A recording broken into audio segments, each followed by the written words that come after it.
Metro Boomin, make it. Alright, so we're back for another video today. In this video, I'll be showing you how to make it boom like Metro Boomin. So first, I'm going to be using an 808 from my upcoming drum kit. Let me get the little bounce going on and then I'll be back in the video in 3, 2, 1. Alright, so for this video, I'll be using this sample I made the other day. I made it like back in December, I think. And I have a little drum bounce going on already, as I told you earlier. And the sample, let me play it for you real quick.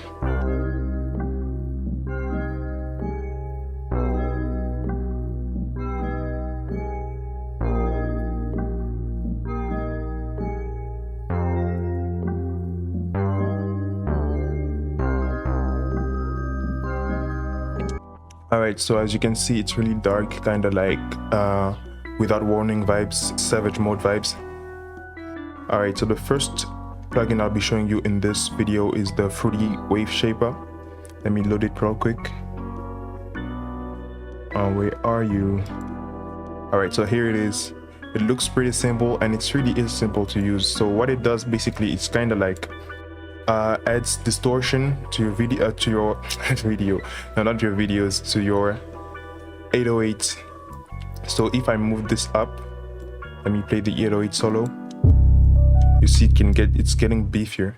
You might wanna wear earphones. Wait, let me just put it on mono since this is a very wide 808. As you can see, it's getting thicker, and if I go down here, it's literally nothing. So let me show you before and after.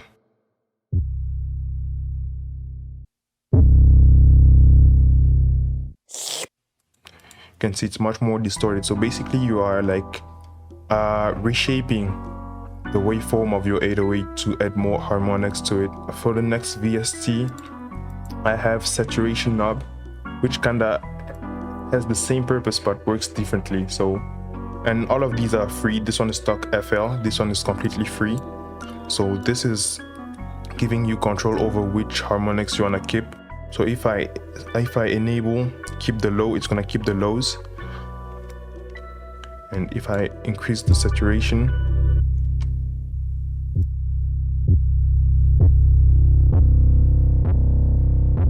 see, it's getting thicker and more distorted, but not that kind of like over the top distortion.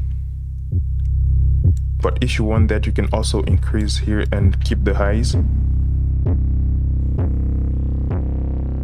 See, now it's much more distorted and much more harmonically rich on the higher end. But for this video, I'm gonna be using the Fruity Wave Shaper.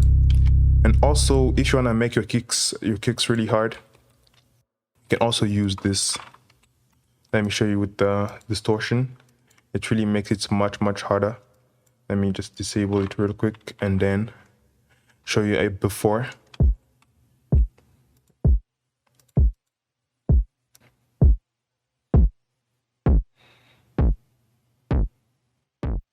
You can see it's getting like much harder without really increasing too much of the levels.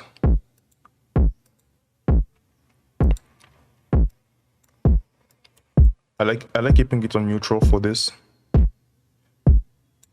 for the kicks, but you do what you want. So the last plugin I'll be showing you in this video is the Fruity Limiter.